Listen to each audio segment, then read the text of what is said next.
The Hells Angels biker followed the little girl into the burned town hall, where a secret drawer held evidence of a buried betrayal.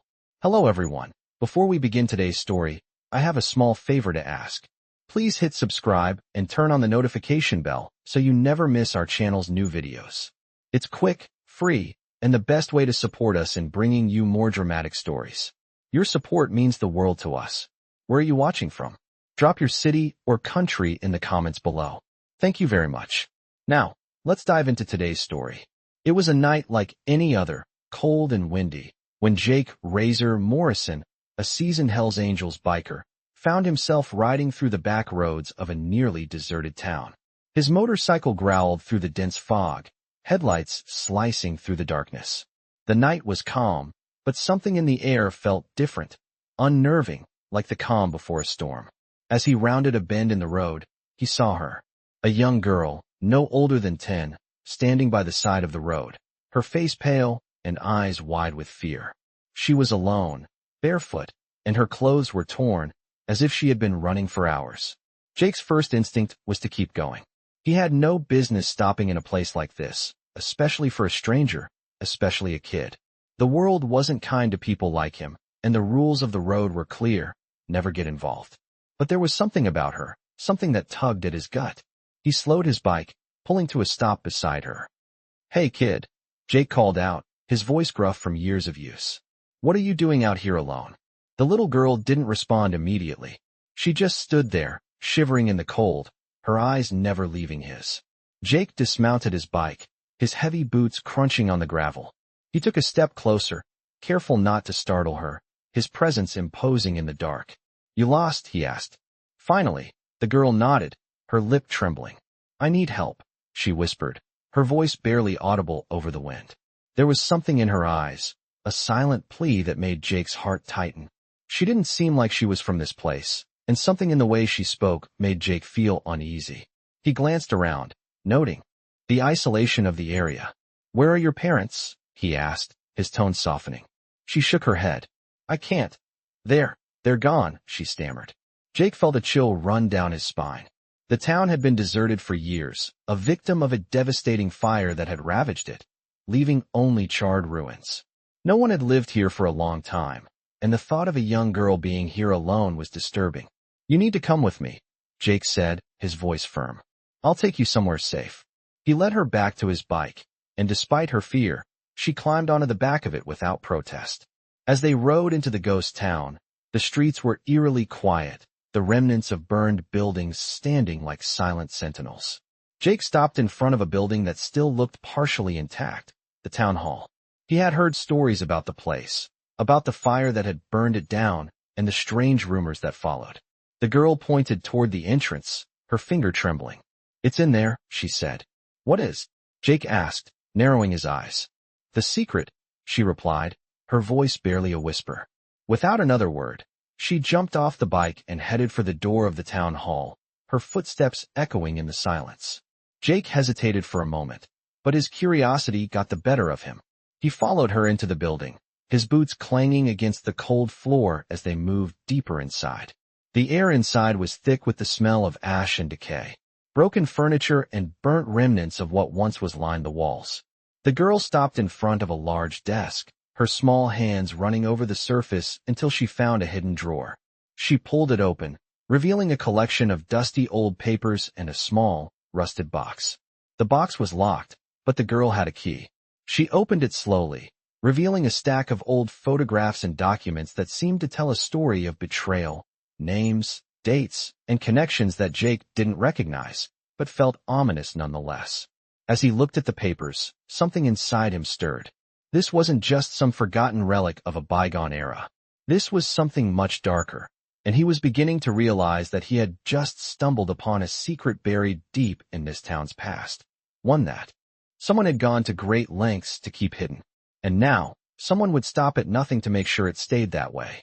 I followed her into the burned ruins of the town hall, the air heavy with ash and a sense of foreboding that crept through my bones. The walls were charred and cracked, remnants of a fire long past, but its scars still lingered, like a ghost haunting the place. The young girl walked ahead, her small form barely visible in the shadows. leading me further into the abandoned building. I didn't know what she was trying to show me, but something told me that I wasn't going to like what we'd find. She stopped in front of a large, broken desk, its wood warped and blackened by the flames. Her fingers traced the edges of the desk with care, as if searching for something specific. "It's here," she whispered. I didn't know how she knew, but I trusted her words. This was the place. The girl pulled open a drawer, its metal groaning in protest, and dug around inside. After a few moments, she withdrew a small, rusted box. The box was locked, but there was no hesitation in her actions as she produced a tiny, worn key from her pocket and unlocked it. Inside was a stack of old, yellowed papers, and as she slowly unfolded the first one, I could feel the weight of history pressing down on me. This was no ordinary find.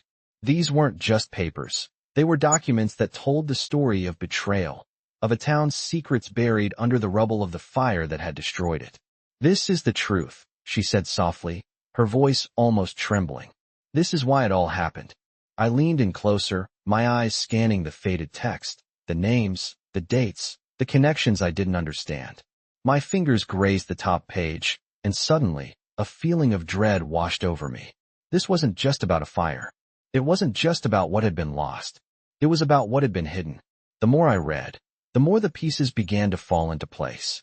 The betrayal wasn't just personal, it was systemic. There were people in this town who had been involved in something much darker, something that needed to stay hidden at all costs. And someone, or something, had gone to great lengths to ensure that these documents never saw the light of day. As I looked up from the papers, I heard it, a distant sound, the unmistakable roar of engines in the distance. I froze, my heart racing. It was too late to ignore it now. The noise grew louder, closer, and before I could make a move, the door to the town hall creaked open. I turned, my instincts kicking in.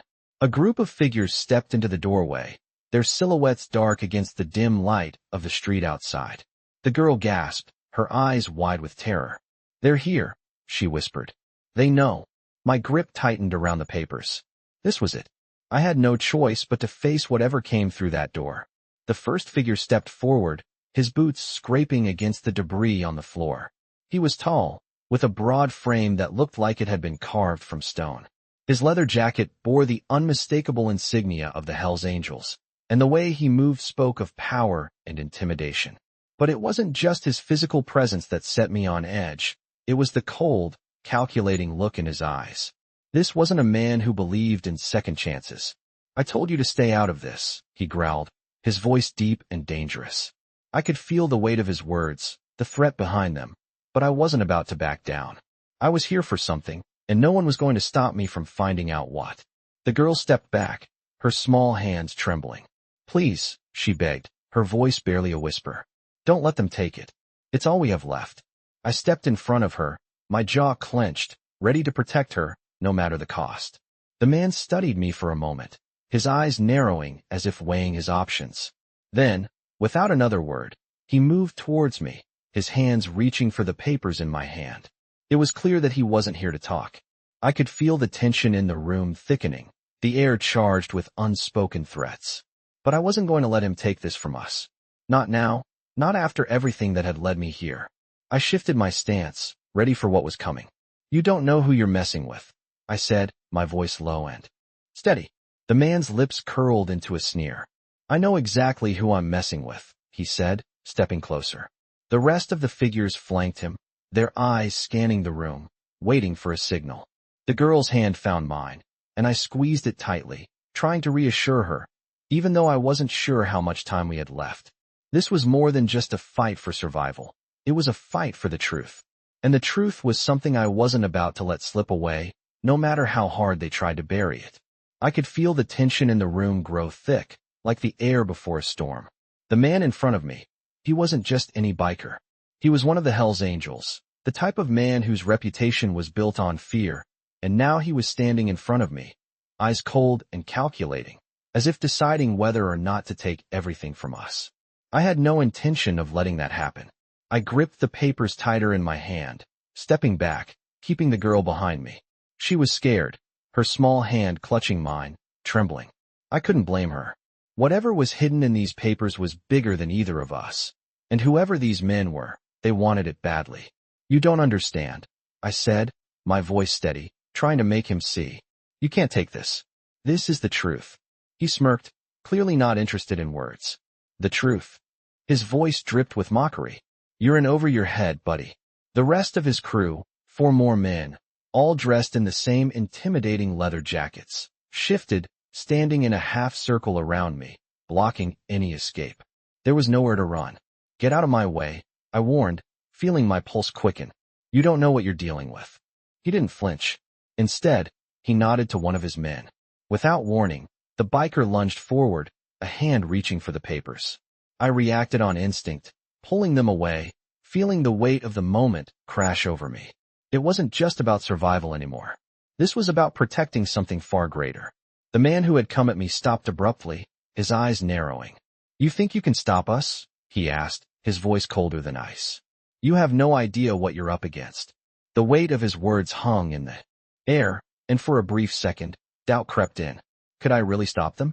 The girl's grip on my arm tightened, and I looked at her, her wide eyes full of fear but also trust. I couldn't let her down. I had to protect her, no matter the cost. Leave now, or I swear you'll regret it. I growled, my words low and dangerous. The man stared at me for a moment, sizing me up. Then, he chuckled darkly.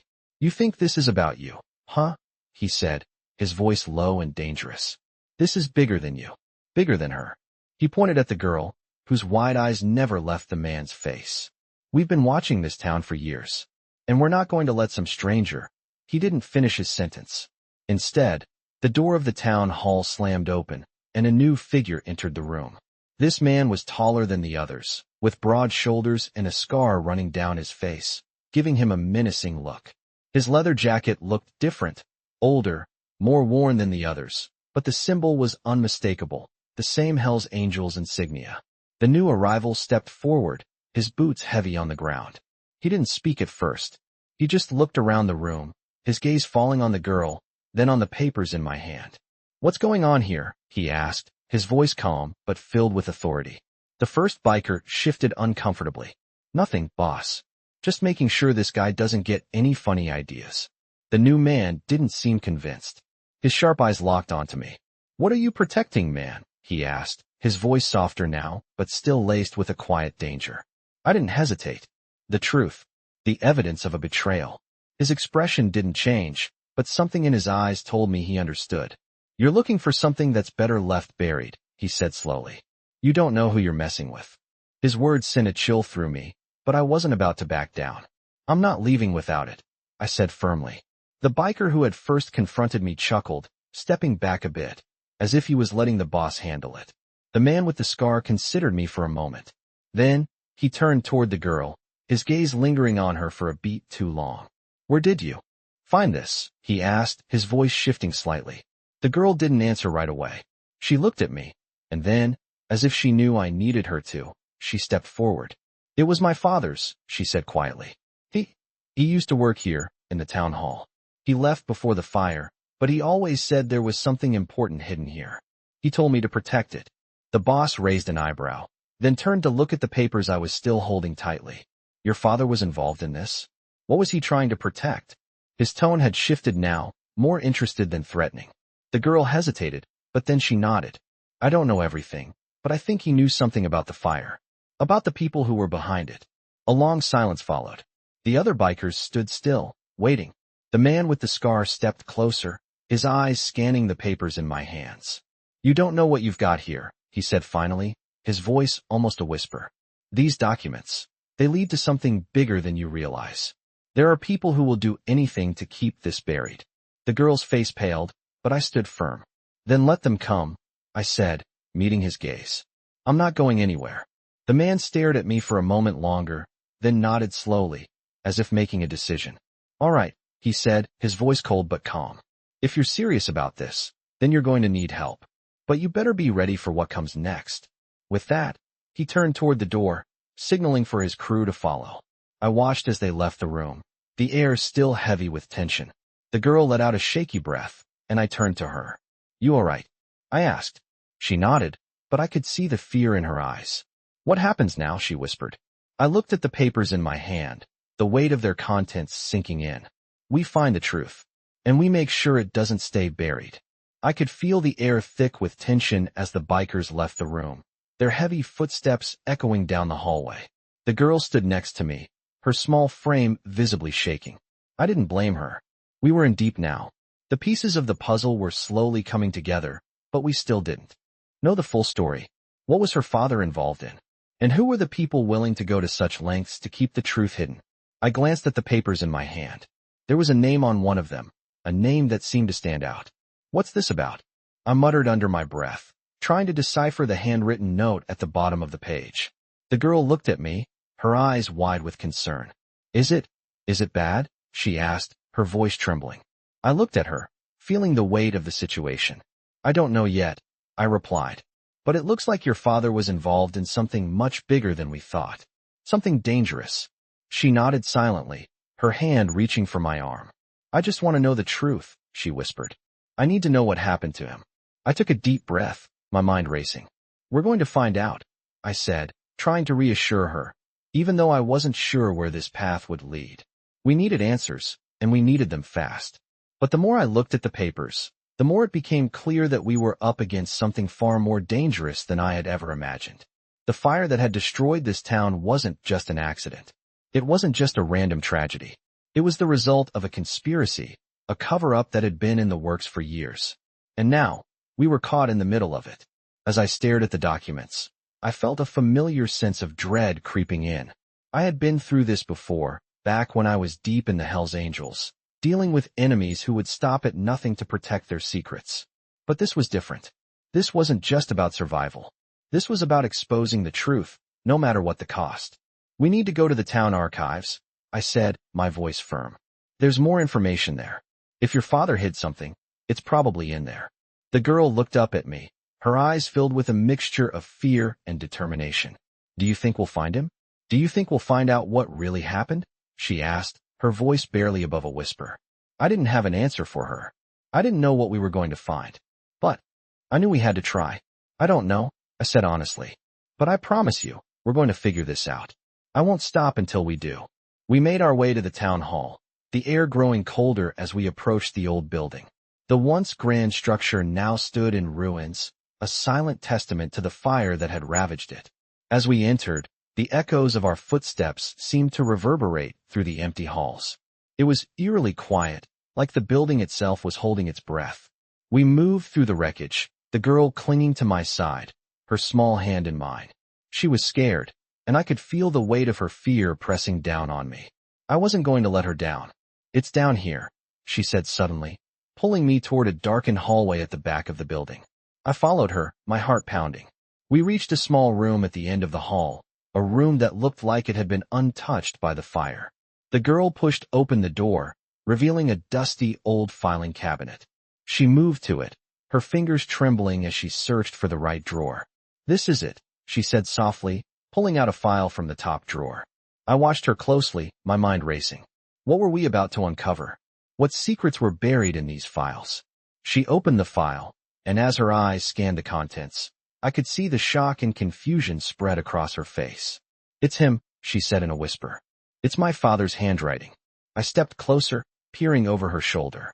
The paper was old and faded, but I could make out the familiar scrawl of her father's writing. The note was short, but it was enough to send a chill down my spine. The fire wasn't an accident, it read. They're coming for us. I don't know how much longer I have. But whatever happens, don't trust them. Not even the ones closest to you. My stomach churned as I absorbed the words. Her father had known something that had cost him his life. And now, we were left to pick up the pieces of his warning. The girl's hand trembled as she placed the paper back in the file, her face pale. What does it mean? She asked. Who is he talking about? I didn't have an answer for her, but I knew one thing for sure. We had just uncovered the tip of the iceberg. The people behind this were ruthless, and they were still out there, watching us. I could feel their presence, lurking just beyond the shadows, waiting for the right moment to strike. We had to keep moving. We had to stay one step ahead. We need to get out of here, I said, grabbing her hand and pulling her toward the exit. We're not safe here. Not anymore. As we stepped out into the cold night, I glanced around, feeling the weight of the situation settle in. We had uncovered something dangerous, something that would change everything. But we were far from done. And no matter what it took, we were going to get to the bottom of this. I could feel the weight of the night pressing down on me as we left the town hall, the chill in the air biting at my skin. The girl walked beside me, her small hand still gripping mine, but I could tell she was lost in thought. The words her father had left behind echoed in my mind. Don't trust them. Not even the ones closest to you. Who was he talking about? And why had he been so desperate to warn her? I had a sinking feeling that we were only scratching the surface of something much bigger than we realized. The sound of our footsteps was the only thing breaking the silence as we made our way to my bike. I started it up, the engine roaring to life, and we set off into the night. The streets were empty, the town deserted. It was as if the world had forgotten about this place. As we drove, I couldn't shake the feeling that we were being watched. I kept checking my mirrors, scanning the dark corners of the streets. The feeling of being hunted was getting stronger. The girl seemed to sense it too. Are they going to come after us? She asked quietly. Her voice was small, but there was an edge to it, a strength that hadn't been there before. I don't know. I replied honestly, keeping my eyes on the road. But we can't stop now. We need to find out what your father was trying to protect. We kept riding, the sound of the bike cutting through the silence. My mind was racing, trying to piece together the clues we had found. The fire that had destroyed this town wasn't just some accident.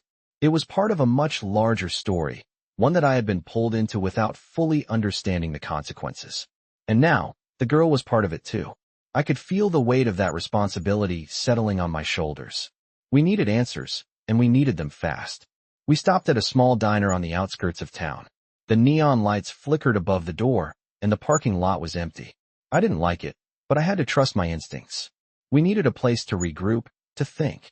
As we walked in, the bell above the door jingled softly, and the waitress behind the counter gave us a half-hearted smile. What can I get you? She asked, her voice flat. I ordered 2 coffees, my eyes scanning the room. It was a quiet place, but something about it felt off. The girl sat down at the counter, her eyes never leaving me. What do we do now? She asked. I could see the worry in her eyes, and I knew that she was just as scared as I was. We find the next piece, I said, trying to sound confident. We go back to the town archives. There's got to be more information there.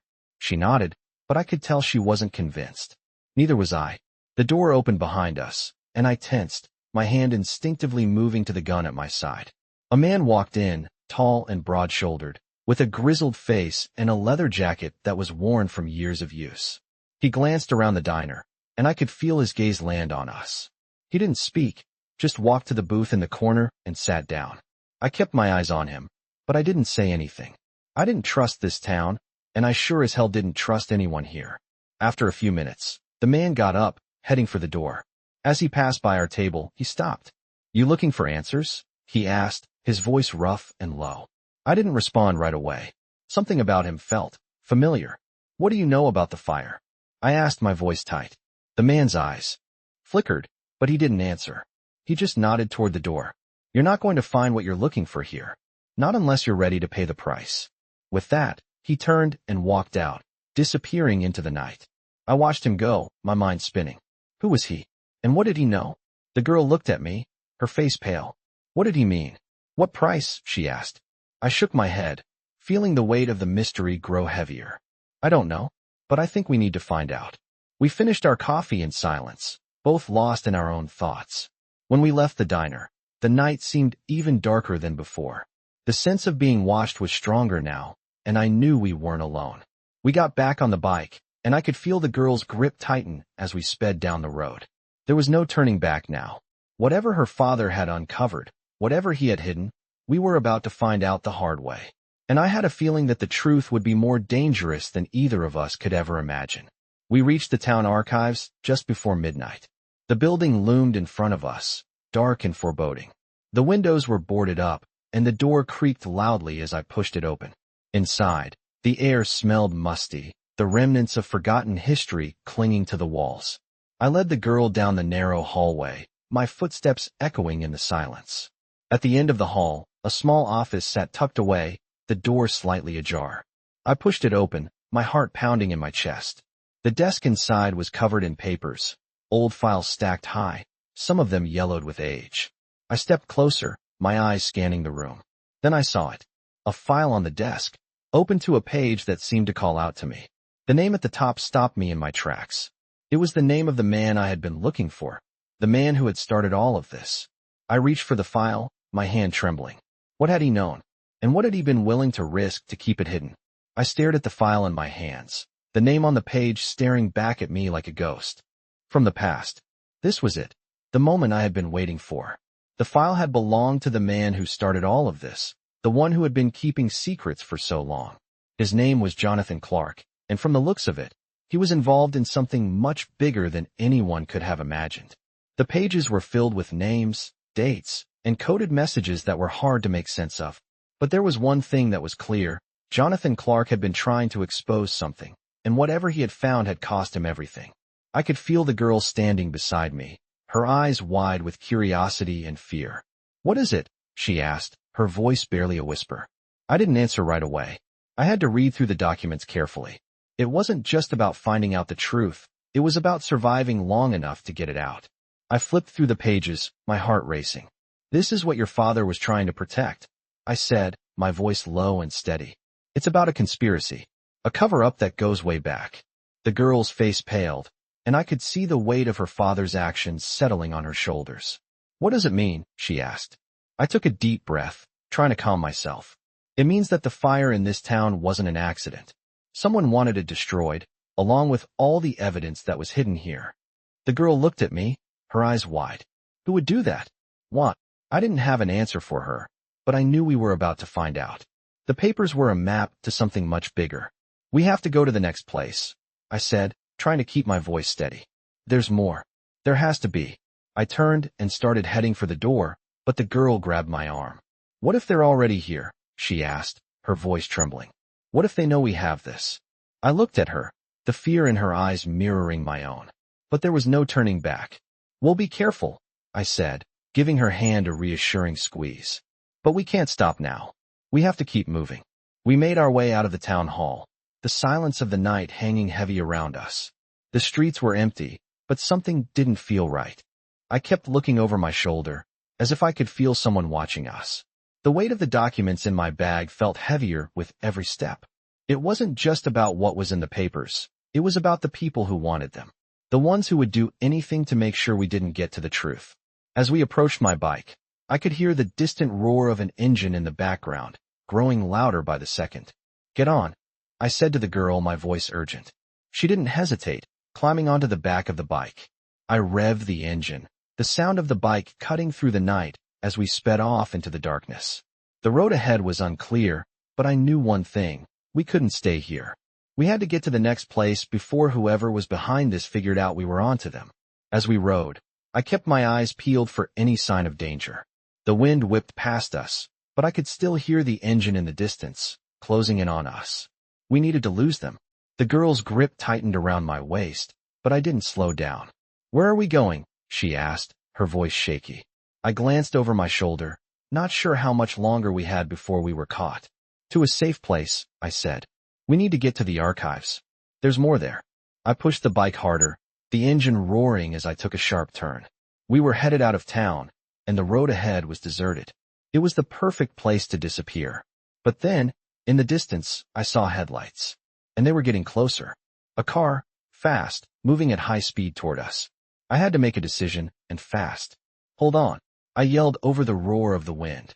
I took a sharp turn down a narrow alley, the tires screeching as we swerved. The car followed, its headlights cutting through the dark. "They're not giving up," I muttered, my hands gripping the handlebars. "We have to get off the road." We reached a dead end, a tall fence blocking the way. I slammed on the brakes, skidding to a stop just inches from the metal barrier. The car was getting closer.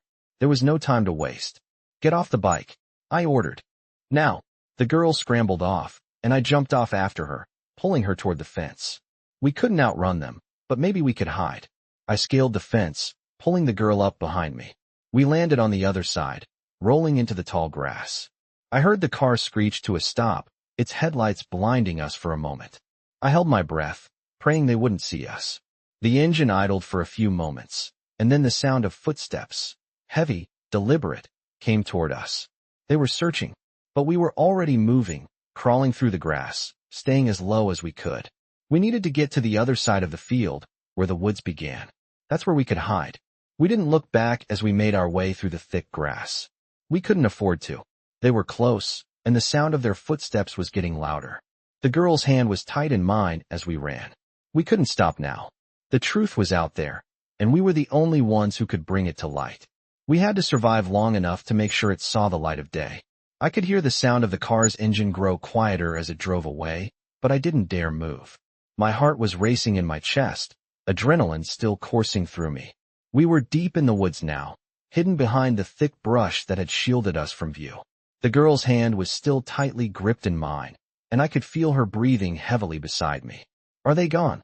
she whispered, her voice shaking. I didn't answer right away. I was listening.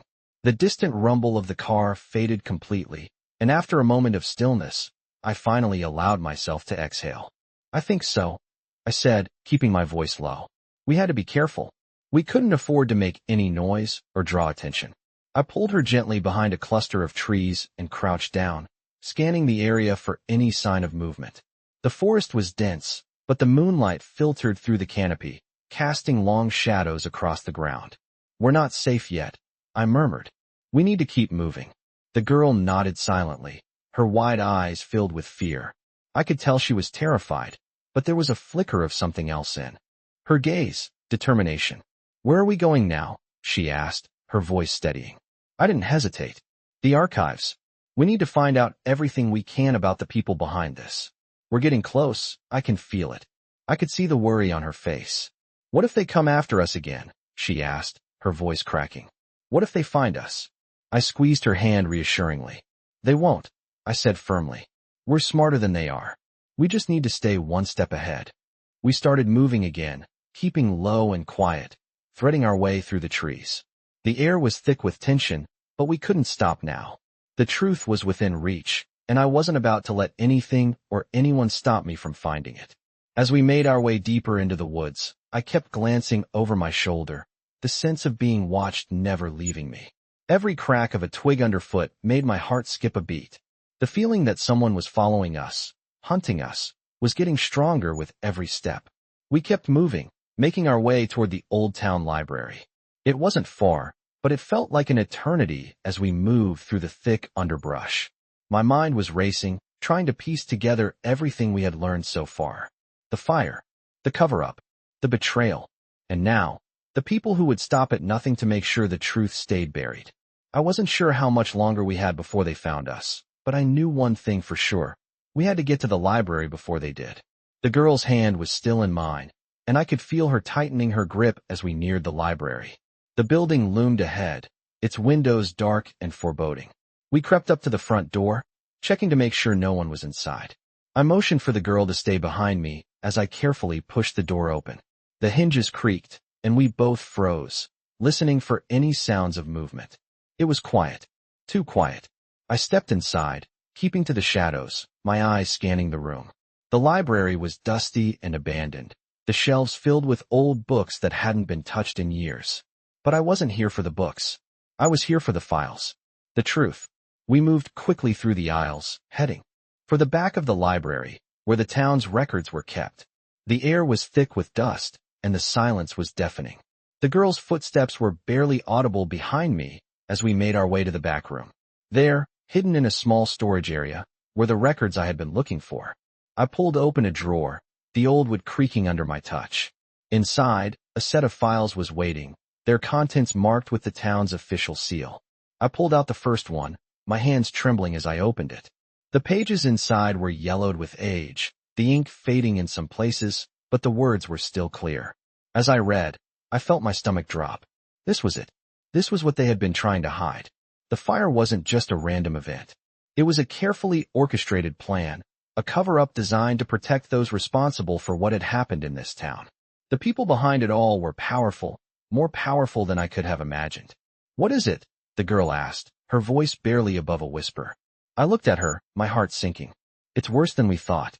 Your father knew about this. He was trying to stop it."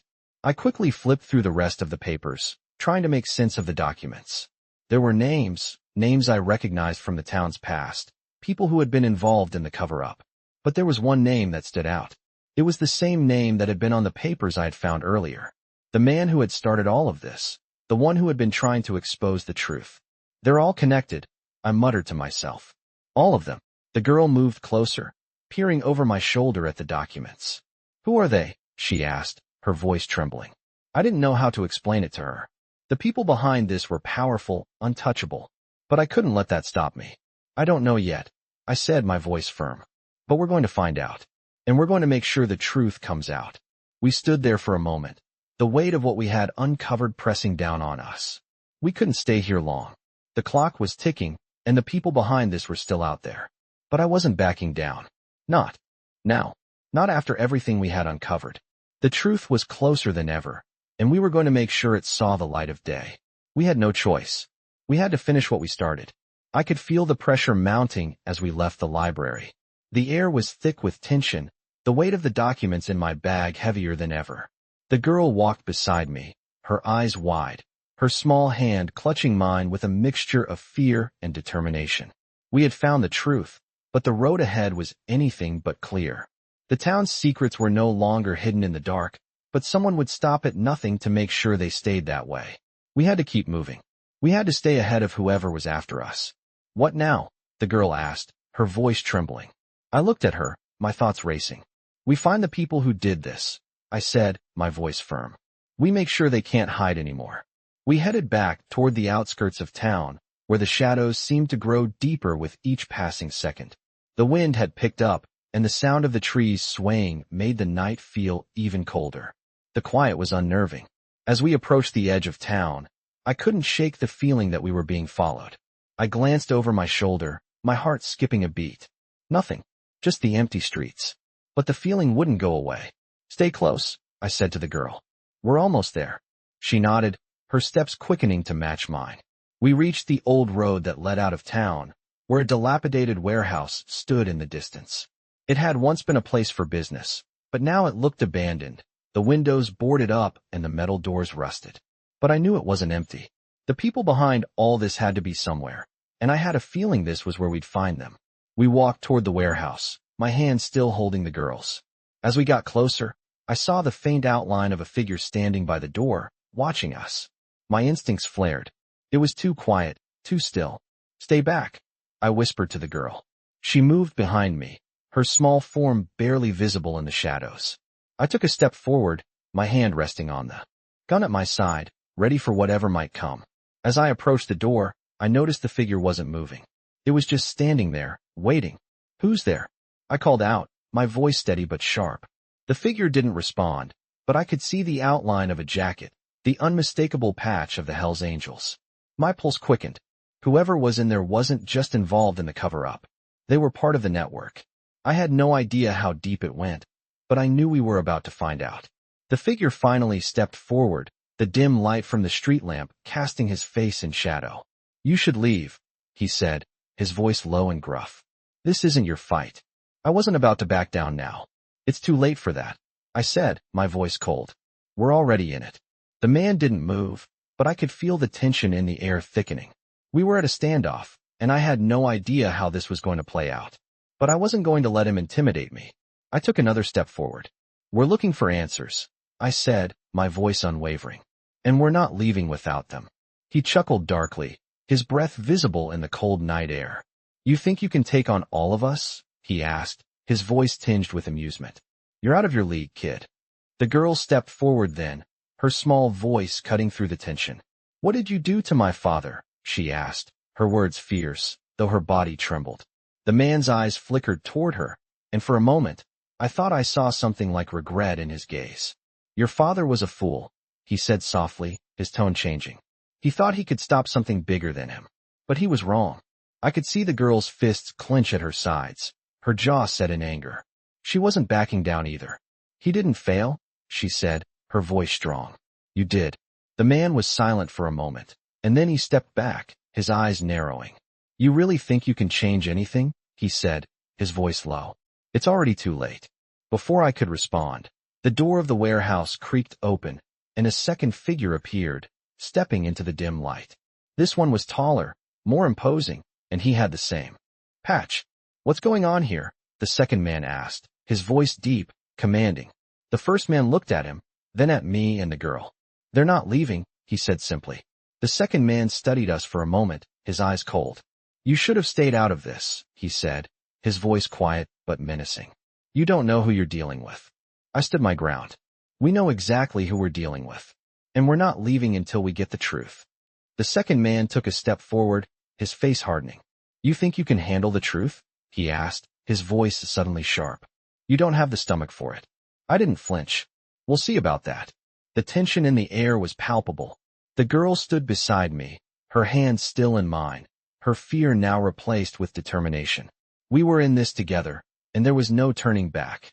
The second man looked at his companion, then back at us, his gaze calculating. "Take them inside," he ordered. "We'll see how much they really want the truth."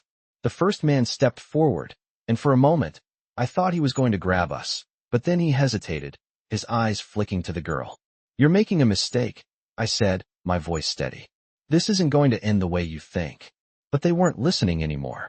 They were already leading us into the warehouse, where the next chapter of this nightmare would unfold. I stepped into the darkened warehouse, the cold concrete beneath my boots making every step feel heavier. The air inside was thick with the smell of oil and rust, and the low hum of distant machinery sent an eerie vibration through the floor. The two bikers who had been guiding us were silent now, their presence imposing. The girl walked beside me, her small hand still tightly gripped in mine, but I could feel her trembling. She was scared, but she wasn't backing down. Neither was I. We had come too far to turn back now. As we moved deeper into the warehouse, I could hear the faint sound of voices, low murmurs, as if the men inside were discussing something. I couldn't make out the words, but I could tell they were waiting for us. The place felt like a tomb, cold and silent except for the whispers and the occasional creak of the metal beams overhead. "What is this place?" the girl whispered, her voice barely audible. I didn't answer her immediately. I was too focused on the shadows that seemed to move around us, the feeling that we were being watched from every corner. I glanced at the two bikers flanking us. They weren't talking, but I could feel their eyes on me, studying every move I made. We stopped in front of a heavy metal door at the far end of the warehouse. The door was locked, but one of the bikers pulled a key from his pocket and unlocked it with a sharp click. The door creaked open, revealing a large, dimly lit room beyond. Inside, a table sat in the center, surrounded by more men in leather jackets, all bearing the Hells Angels patch. They were watching us, their expressions unreadable, but the tension in the room was thick enough to cut with a knife. One of the men, sitting at the table, stood up as we entered. He was older than the others, his face weathered with years of hard living. His eyes were cold and calculating as he surveyed us. "So, you found the truth," he said, his voice rough, like gravel grinding underfoot. I didn't speak, but I could feel the weight of the words hanging in the air. The girl stepped forward, her gaze fixed on the man. "What did you do to my father?" she demanded, her voice steady despite the fear in her eyes. The man didn't flinch. "Your father was a problem," he said, his tone flat. "He knew too much. Thought he could take down a system that's been in place for decades." He paused, a cruel smile tugging at the corner of his lips. But he wasn't strong enough. I could see the girl's fists clench at her sides, her body tense with anger. "He didn't fail," she said, her voice full of conviction. "You did." The man's smile faltered for just a second, and I could tell the words hit him harder than he wanted to admit. He looked at me then, his gaze shifting from the girl to me, as if sizing me up. "You're in over your head. You know that," he said, his voice dropping to a low growl. "You think you can take down what's been built here? You think you can expose us without paying the price?" I didn't answer him right away. My mind was working fast, processing everything I had seen, everything I had learned. The pieces of the puzzle were falling into place, but I still didn't have all the answers. I had to keep my cool. "I'm not afraid of you," I said, my voice steady. "You've already made your move. Now it's time for us to make ours." The man laughed, but it wasn't a genuine laugh. It was cold, mocking. "You're a fool," he said. "You think you can stop us? You think you can survive this?" I didn't say anything. I was done talking. I had already made my decision. I was going to get the truth, no matter what it took. The girl moved closer to me, her small form barely visible next to my side. I could feel her fear, but I could also feel her resolve.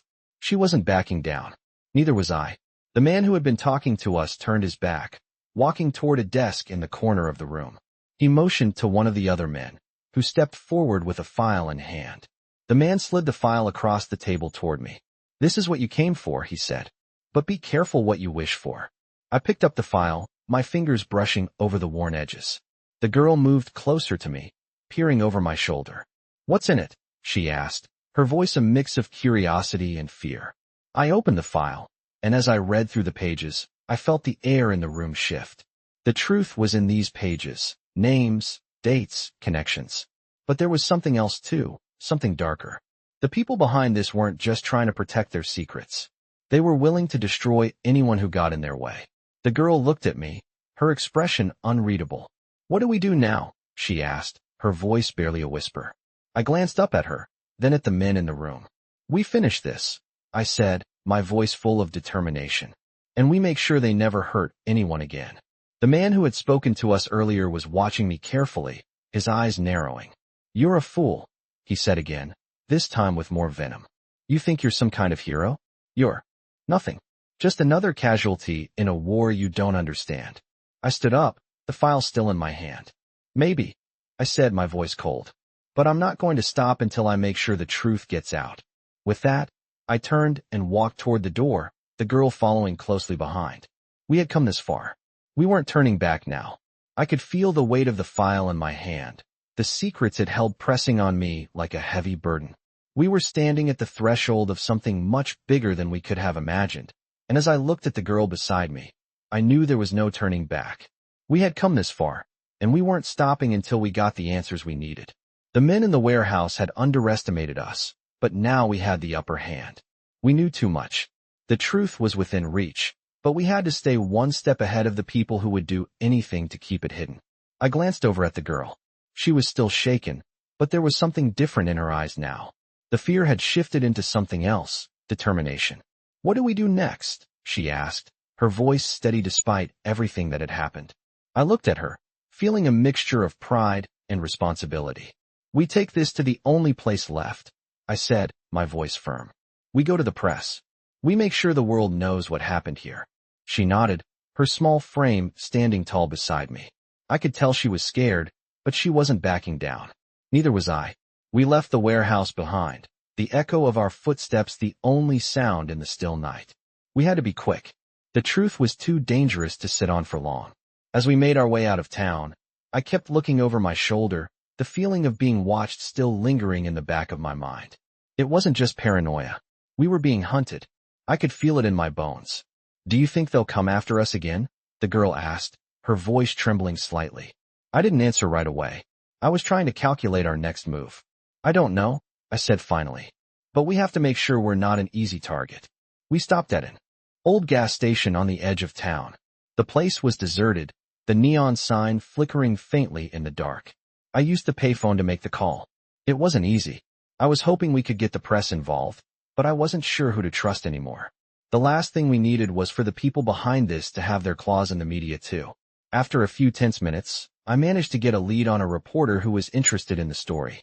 A woman named Lisa Turner. She had covered a few cases involving corruption in the area and had a reputation for being thorough. She agreed to meet us, but it would take time. We had to wait. As we sat in the gas station, I could feel the tension building. We were out of time. The longer we waited, the more likely it was that someone would come looking for us. I didn't want to put the girl in any more danger, but we didn't have a choice. The truth had to come out. "What if they find us before we can get the story out?" she asked, her eyes searching mine. I could hear the fear in her voice, and I knew what she was asking. "What if we failed?" "We won't fail," I said, trying to sound more confident than I felt. "We just have to stay focused." We waited in silence for what felt like hours. Finally, just as the first light of dawn started to break over the horizon, a car pulled into the station. It was an older sedan, the kind that blended in. A woman stepped out, her dark hair pulled back in a no-nonsense ponytail. She looked around, then walked over to us. "You're the one with the story?" she asked, her voice sharp but not unfriendly. I nodded, handing her the file. "Everything you need is in here," I said. "But you need to be careful. The people behind this won't hesitate to silence anyone who gets too close." Lisa Turner didn't flinch. She opened the file, flipping through the pages quickly, her expression unreadable. After a moment, she closed it and looked at us. "This is bigger than I thought," she said quietly. "You were right to come to me." "So what now?" I asked, my voice tense. "Now, we expose them," Lisa said, her tone firm. "I'll need to verify everything, but I'm not backing down. If what's in here is true, they'll have no choice but to face the consequences." I felt a small surge of hope. Maybe, just maybe, we were going to get justice. But as Lisa turned to leave, her eyes narrowed, and she stopped. "You're not safe," she said, looking at both of us. "You need to lay low. They'll be coming for you." My stomach dropped. I had known this was coming, but hearing it out loud made it all the more real. "How long do we have?" I asked, my voice tight. "Not long," Lisa replied, her voice grim. "You need to get out of town. I'll handle the rest." With that, she turned and left, disappearing into the early morning light. I stood there for a moment, the weight of her words sinking in. We had done everything we could, but the fight was far from over. As we climbed back onto the bike, I could feel the girl's grip tightening around me. "What do we do now?" she asked, her voice quiet. I revved the engine, the sound of the bike filling the silence. "We keep moving," I said. "We don't stop until we know the truth is safe." We rode off into the dawn, leaving the town behind us. The road ahead was uncertain, but one thing was clear: this fight wasn't over. And we weren't backing down. I kept my eyes on the road as we sped away from the town, the girl gripping me tightly, her small body pressed against my back. The cold wind cut through us, but it was the tension in the air that made it feel like we were being chased. We were still running, and I knew we couldn't stop until we were out of danger. My mind raced with everything that had happened. Lisa's warning, the truth we had uncovered, and the people who were determined to keep it all buried. We had to keep moving. I could feel the girl's heart beating against me, her fear palpable, but there was something else in her that kept her from breaking down. It was a kind of quiet determination, something she must have gotten from her father, the man who had tried to stop this before it went too far, the man who had failed. I had promised her we would make sure his efforts weren't in vain. As we drove, I tried to think of our next move. Lisa had given us a lead, but it wasn't enough. The truth we were carrying was still fragile. We were running out of time. If we didn't get it out soon, it would be lost forever. The girl spoke up, her voice breaking the silence.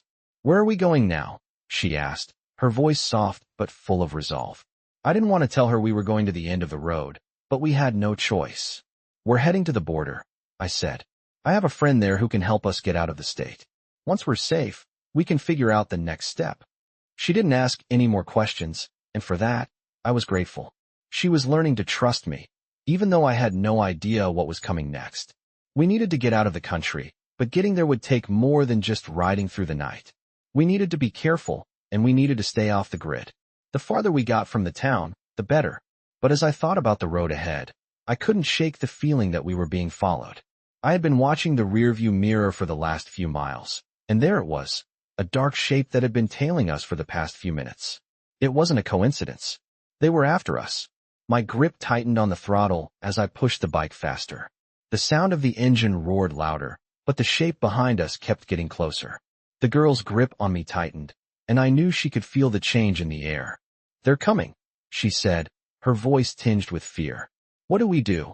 "Hold on tight," I said, leaning into the turn, trying to lose them. The road was getting narrower, and the trees on either side of us seemed to close in. We were running out of room. I glanced in the mirror again, and there it was, the car behind us, headlights blinding in the dark, too close for comfort. They weren't going to stop until they had us. My mind raced. There was only one thing I could do. I jerked the bike to the left, cutting across the road and into the trees. The tires skidded for a moment, but I regained control, swerving through the forest as fast as I could. The girl screamed, but she held on. I could feel her fear, but there was no time to comfort her. We were in this together. "Stay down," I yelled, ducking to avoid hitting the branches. The bike bounced over uneven ground, and the car behind us wasn't slowing down. I could hear it crashing through the trees, the driver determined to catch us. The girl was quiet now, but I knew she was holding her breath. I was too. We were in the middle of nowhere, with no one to help, and nowhere to run. I didn't know how much longer I could keep this up. The forest opened up ahead, and I saw a clearing in the distance. The road was just on the other side. If I could make it there, I could lose them. But the car was gaining on us, and I could hear it revving, pushing through the woods. We were running out of time. As we neared the clearing, I saw the headlights of the car directly behind us, almost on top of us. I turned hard, making a sharp right, hoping to throw them off. But the car followed, its tires screeching as it slid through the forest. We were too close to the clearing now. I needed to make my move. The bike hit a small hill, and I used the momentum to jump. I hit the ground hard, rolling into the dirt, but the bike kept going, sliding to a stop just a few yards away. I quickly scrambled to my feet, pulling the girl with me. "Run!" I shouted, pushing her toward the trees. We sprinted through the clearing, the sound of the car's engine roaring behind us. We weren't out of the woods yet, but we had to try. The car followed us, and I could hear the tires skidding as they tried to make the turn. But I knew we were faster, at least for now. The forest swallowed us up again, and the car's lights faded into the distance. We kept running, adrenaline pumping through our veins. After what felt like an eternity, we finally stopped, breathless, our bodies covered in sweat and dirt. We were far enough ahead now that I couldn't hear the car anymore. The girl looked up at me, her face pale but determined. "Are we safe?" she asked, her voice barely a whisper. I didn't know. I had no idea. But I couldn't stop now. We had come too far, and we weren't backing down. "Not yet," I said, looking around. "But we will be soon. We just need to keep moving." And with that, we disappeared into the night. The sound of our footsteps swallowed by the forest, the road ahead uncertain, but filled with the promise of the truth finally coming to light. I could hear the distant hum of the highway, the sounds of the forest fading behind us as we ran deeper into the unknown. The girl's hand was still gripping mine, and I could feel her pulse racing just like mine. We had just barely escaped them, the men who were chasing us, and I knew that time was running out. The adrenaline was starting to wear off, but the danger was still real, still close. Every noise in the night felt like a warning, the rustle of leaves in the wind, the snap of a twig, each sound making me tense, wondering if it was them coming after us again. We had no idea how long they'd been tailing us, or if they were even still behind us, but I couldn't afford to take chances. We needed to get out. We needed to get to the one place where we could be safe long enough to make sense of everything. "Where are we going now?" she asked, her voice barely audible, a whisper lost in the wind. I didn't hesitate. "We're heading for the border," I said, my voice steady. "We need to get to the safe house. It's the only place we'll have some time to breathe." Her hand tightened around mine, and I could feel her fear, but I knew she trusted me. And that trust was a bond we couldn't break. The truth had to be exposed, no matter what it cost us. As we continued through the woods, the moonlight guiding our path, I could see how drained she was, the exhaustion from running for so long weighing down on her small frame. Her face, pale and streaked with dirt, showed signs of the fear she had been holding in. But there was something else there too, determination. She wasn't going to let this stop her. She wasn't going to let her father's efforts be in vain. "We're almost there," I said, trying to comfort her, but the truth was I wasn't sure how much farther we could go before we were caught. My instincts were on high alert, my senses trained for anything out of the ordinary. The sound of a car engine in the distance made my heart skip. I stopped dead in my tracks, my head snapping around.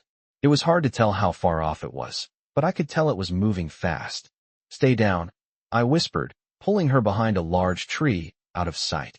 I held my breath as the engine noise grew louder, then faded as it passed by. But it didn't stop. They were still out there, still hunting us.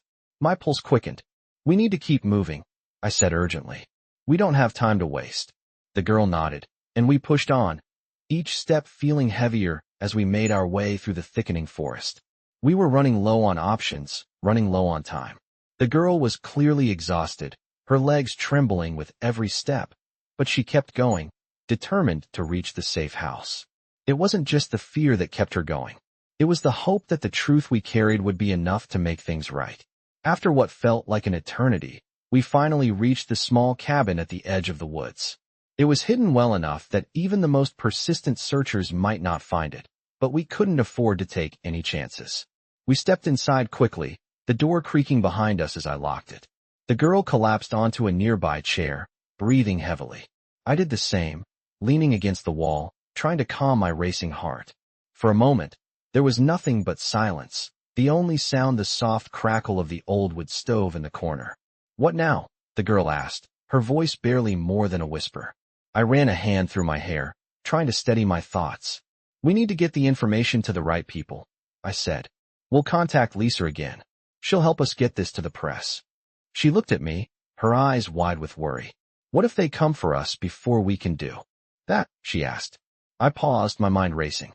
Then we fight back, I said, my voice hardening with resolve. We don't run anymore. This ends now. The words hung in the air between us, and for a moment, I saw the girl's face soften. She was afraid, but she wasn't going to let fear control her. She was just like her father, stronger than anyone gave her credit for.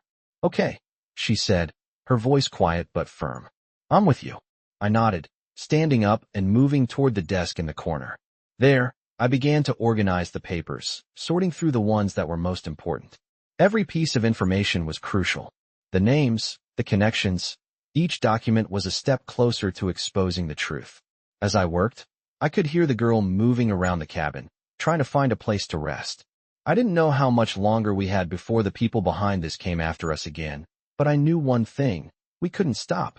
We had a mission now, and we were going to finish it, no matter what. After a few minutes, I turned to face her. Are you ready? I asked. She nodded without hesitation, her eyes filled with the same determination I had seen in her father. Let's do this, she said. I took a deep breath, feeling the weight of what we were about to do. We were on the edge now. It was time to take the fight to them, to make sure the truth came out, no matter the cost. We couldn't stop. Not now. The girl looked at me, and I saw the fire in her eyes.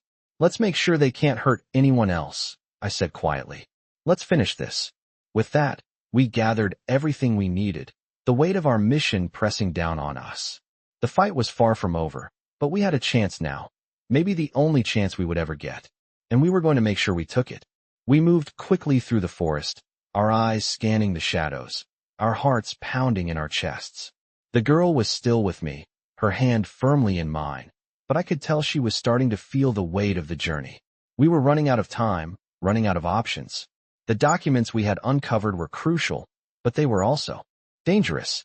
I could feel the eyes of those who were hunting us, waiting for the right moment to strike. Every step we took, every turn we made, I could hear the faint sound of pursuit behind us. I couldn't shake the feeling that we were being followed, but I didn't dare stop to look. We had to get to the safe house. We had to get these papers into the hands of the right people. The girl's voice broke through my thoughts. Are they still after us? She asked, her voice trembling with fear. I didn't answer immediately. I wasn't sure. The night was thick with tension, and every rustle in the trees felt like an enemy closing in. I don't know, I said finally, my voice low. But we can't stop. We kept moving, the moonlight barely enough to guide us as we made our way through the underbrush. The night seemed to stretch on forever, the silence broken only by the sounds of our breathing and the occasional crack of a branch underfoot. After what felt like hours, we finally reached the safe house, a small cabin hidden deep in the woods. It was a place I'd used before, a place where I knew we could lay low for a while. But even here, in the safety of the cabin, I couldn't shake the feeling that we were still being watched. We hurried inside, locking the door behind us. The girl collapsed onto the couch, her exhaustion evident in her posture. What now? She asked, her voice quiet but filled with resolve. I set the papers down on the table, taking a deep breath as I tried to process everything that had happened. Now we wait, I said, my voice firm. We make sure the information gets out. The girl nodded, her gaze lingering on the documents. Do you think they'll let us? She asked. I didn't answer her immediately. I knew what she meant. Those who had been trying to stop us, who had been following us, wouldn't give up easily. They had too much to lose. I don't know, I said honestly. But we're going to make sure they don't win. The weight of the words hung in the air between us, but there was a quiet strength in her eyes that told me we weren't done yet. We were just getting started. Hours passed, and we sat in silence, waiting. I kept thinking about the man I had once been, the enforcer for the Hells Angels, and how far I had come. I had spent years living in the shadows, hiding from the truth, running from my past. But now, I was standing at the edge of something bigger, something that couldn't be ignored. The truth was out there, and I wasn't going to stop until it saw the light of day. The girl finally broke the silence. Do you think my father would have wanted this? She asked, her voice soft, almost tentative. I turned to look at her, seeing the uncertainty in her eyes. I think your father did what he thought was right, I said, my voice steady. And I think he'd be proud of you. You're doing the right thing. She smiled faintly, but I could see the sadness behind it. I knew how much this had cost her, the loss of her father, the uncertainty of everything. But I also knew that she had the strength to see it through. We have to be ready, I said after a moment, standing up. This isn't over. Not by a long shot. She looked up at me, her expression determined. I'm ready, she said, her voice strong. I'm not going to let them get away with it. The words felt like a promise, one I wasn't going to break. We spent the rest of the night preparing, making sure the information was secure. The girl worked alongside me, sorting through the files, making sure we had everything we needed. As dawn began to break, I knew we couldn't wait any longer. The time had come to take the next step. We couldn't keep hiding forever. The safe house had served its purpose, but now it was time to act. I looked at the girl one last time, knowing that what we were about to do would change everything. But we had no choice. The truth had to come out. Are you ready? I asked, my voice steady. She nodded, her eyes filled with the same determination I had seen from the beginning. Let's do this, she said. And with that, we stepped into the new day, ready to face whatever came next. The fight wasn't over. It had only just begun.